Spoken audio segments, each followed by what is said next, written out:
રાજકોટમાં પશુ નોંધણી માટે આજે અંતિમ દિવસ છે. રવિવાર નિમિત્તે રજા હોવા છતાં રાજકોટ મનપા કચેરીમાં પશુ નોંધણી વિભાગ કાર્યરત છે. હવે આવતીકાલથી નોંધણી વગરના પશુ ઘરે રાખ્યા હશે તો પણ મનપા તેમને ઉઠાવી જશે. પશુઓના લાયસન્સ મેળવવા આજે પણ મનપા કચેરીમાં ધમધમાટ જોવા મળી રહ્યો છે. આવતીકાલથી નોંધણી ફી 5 ગણી વસૂલ કરાશે. આ એક સપ્તાહના અંત સુધીમાં 5,000થી વધુ પશુઓની નોંધણી કરવામાં આવી છે. આપણે રાજકોટ મહાનગરપાલિકા દ્વારા પશુ ત્રાસ નિયંત્રણ પોલિસી અન્વયે 1 નવેમ્બરથી આપણે પશુપાલકોને 2 માસનો સમય આપવામાં આવેલ કે જે પશુપાલકોએ પોતાના પશુનું રજિસ્ટ્રેશન ન કરાવેલું હોય એ તાત્કાલિક પશુનું રજિસ્ટ્રેશન કરાવી લે. પ્રથમ 2 માસ માટે પશુ રજિસ્ટ્રેશનની ફી ₹200 નિયત કરવામાં આવેલ છે. 2 માસ બાદ 4 માસ સુધી એટલે કે ત્યારબાદના બીજા 2 માસ દરમિયાન પશુ રજિસ્ટ્રેશનની ફી ₹1000 નક્કી કરવામાં આવેલ છે. આથી આજ રોજ તારીખ 31 ડિસેમ્બર એ 2 માસ પૈકીની છેલ્લો દિવસ છે.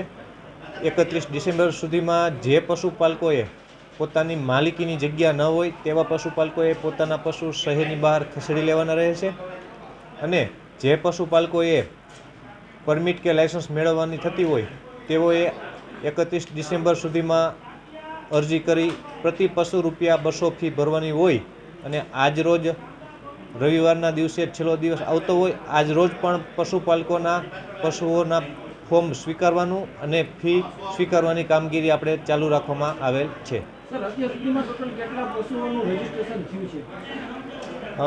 અગાઉ જોઈએ તો પોલિસી પહેલાં 284 પશુપાલકો દ્વારા 2900 પશુઓનું રજિસ્ટ્રેશન કરવામાં આવેલ હતું અને પોલિસી લાગુ પાડ્યા બાદ એટલે કે 1 નવેમ્બરથી અત્યાર સુધીમાં 1057 પશુપાલકો દ્વારા રજિસ્ટ્રેશન માટેના ફોર્મ ભરવામાં આવેલ છે અને એ ફોર્મના આધારે આપણી ટીમ દ્વારા જે તે જગ્યાએ જઈ સ્થળ તપાસ કરી અને જગ્યાની ઉપલબ્ધતાના આધારે તેમના પશુઓને RFID ટેગ કરી અને આપણે તેમને પરમિટ કે લાયસન્સ ઇસ્યુ કરીશું.